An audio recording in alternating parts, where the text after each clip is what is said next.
सुप्रभात बच्चों। कल मैंने आपको अकारांत पुल्लिंग शब्द के बारे में बताया था। उसके बाद इकारांत पुल्लिंग शब्द हरि, पहला राम था, दूसरा हरि, और उसके बाद उकारांत पुल्लिंग शब्द भानु के बारे में बताया। ठीक है, जैसा कि आप जानते हैं कि लिंग 3 प्रकार के होते हैं। कल मैंने आपको पुल्लिंग शब्दों के बारे में बताया और अकारांत के बारे में, और आज उसी के क्रम में मैं आपको बताऊंगी स्त्रीलिंग और नपुंसकलिंग में अकारांत, इकारांत और उकारांत शब्द रूपों की चर्चा में। जैसा कि हम जानते हैं कि अ शब्द से अंत होने वाले शब्दों को अकारांत कहा जाता है, ई से अंत होने वाले शब्दों को इकारांत और उ से अंत होने वाले शब्दों को उकारांत। जैसे उ से जिनका अंत हो रहा हो, ठीक है, ई से जिनका अंत हो रहा हो और अ से जिनका अंत हो रहा हो। तो कल हमने अकारांत, इकारांत और उकारांत पुल्लिंग के बारे में पढ़ा। अब जानते हैं अकारांत स्त्रीलिंग शब्द रमा। जैसा कि हम जानते हैं विभक्ति एक वचन, द्विवचन और बहुवचन, और विभक्तियां हमारी कितनी हैं?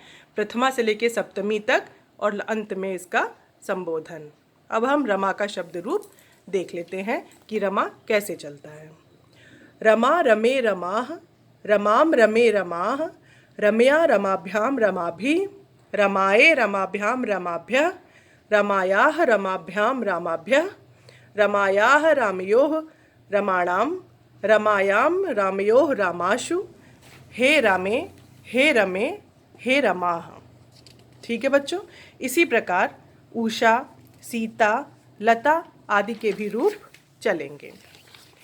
अब हम देख लेते हैं इकारांत स्त्रीलिंग शब्द मति के बारे में। अब पहले हमने अकारांत देखा था, अब हम देखते हैं इकारांत। इसमें भी वही मति शब्द का शब्द रूप हम बताते हैं। मतिः, मति, मत्यः, मतिम, मति, मतिः, मत्या, मतिभ्याम, मतिभिः, मते या मत्ये, मतिभ्याम, मतिभ्यः, फिर मते, मत्याः, मतिभ्याम, मतिभ्यः, मते अथवा मत्यः, फिर मत्योः, मतीनाम, मतो, मत्याम, मत्योः, मतीषु। संबोधन हे मते, हे मति, हे मत्यः। ठीक है, इसी प्रकार बच्चों छवि का भी रूप चलेगा। इसके पश्चात हम देख लेते हैं उकारांत स्त्रीलिंग शब्द धेनु के बारे में। ठीक है, अब इसका भी शब्द रूप वैसे ही रहेगा, विभक्ति प्रथमा से लेकर सप्तमी और अंत में संबोधन, और एक, द्वि और बहुवचन। धेनु का शब्द रूप देख लेते हैं किस प्रकार होगा।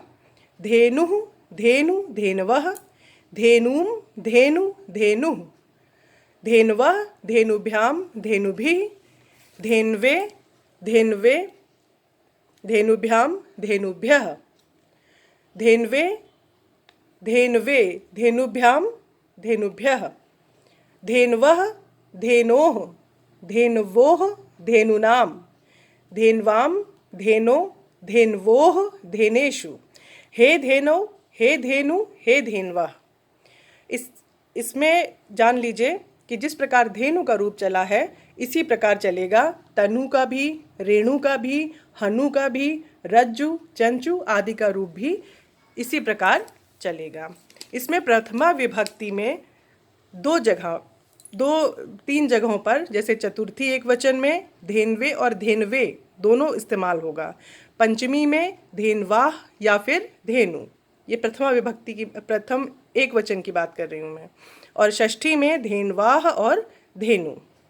इसी प्रकार जो हमने इसके पहले मति का रूप पढ़ा था, उसमें भी चतुर्थी, पंचमी और षष्ठी में मत्ते, मत्ते, मते, मत्या और मते, मत्या, और सप्तमी में भी मतो, मत्याम आएगा। इसका लिखित रूप भी मैं आपको दे दूंगी, जिससे समझने में आपको और भी ज़्यादा आसानी होगी। ठीक है बच्चों, अब हम आते हैं, अब हमने जाना पुल्लिंग और स्त्रीलिंग के बारे में। अब हम आते हैं नपुंसकलिंग के बारे में। जैसा कि मैंने बताया कि जो भी निर्जीव वस्तुएं हैं, जैसे फल है, मित्र है, पुस्तक है, ये सब हमारा नपुंसकलिंग में आता है। तो अब हम अकारांत नपुंसकलिंग शब्द के बारे में जानते हैं। इसका एक शब्द रूप हम लेते हैं फल, ठीक है। अब फल का शब्द रूप कैसे चलेगा? प्रथमा से लेके सप्तमी, अंत में संबोधन, फिर एक से लेके बहुवचन। अब इसका शब्द रूप देख लेते हैं। फलम फले फलानि, फलम फले फलानि, फलेन फलाभ्याम फलैः, फलाय फलाभ्याम फलेभ्यः, फलात् फलाभ्याम फलेभ्यः, फलस्य फलयोः फलानां, फले फलयोः फलेषु, हे फल हे फले हे फलानि। ठीक है, तो इसी प्रकार पुस्तक, मित्र आदि के भी रूप चलेंगे, क्योंकि ये भी अकारांत नपुंसकलिंग है। इसके पश्चात हम देख लेते हैं इकारांत नपुंसकलिंग शब्द वारी के बारे में। वारी का रूप इस प्रकार चलेगा। वारी वारिणी वारिणी, वारी वारिणी वारिणी, वारिणा वारिभ्याम वारिभिः, वारिणे वारिभ्याम वारिभिः वारिभ्यः, वारिणः वारिभ्याम वारिभ्यः, वारिणः वारिणो वारिणां, वारिणी वारिणोः वारिणीषु, हे वारी हे वारिणी हे वारिणी। ठीक है, ये हमारा हो गया वारी शब्द का रूप। अब इसके पश्चात हम देख लेते हैं उकारांत नपुंसकलिंग शब्द मधु के बारे में। ठीक, मधु मधुनि मधुनि, मधु मधुनि मधुनि, मधुना मधुभ्याम मधुभिः, मधुने मधुभ्याम मधुभ्यः, मधुना मधुभ्याम मधुभ्यः, मधुनः मधुनोः मधुनां, मधुनि मधुनोः मधुषु, हे मधु हे मधुनि हे मधुनि।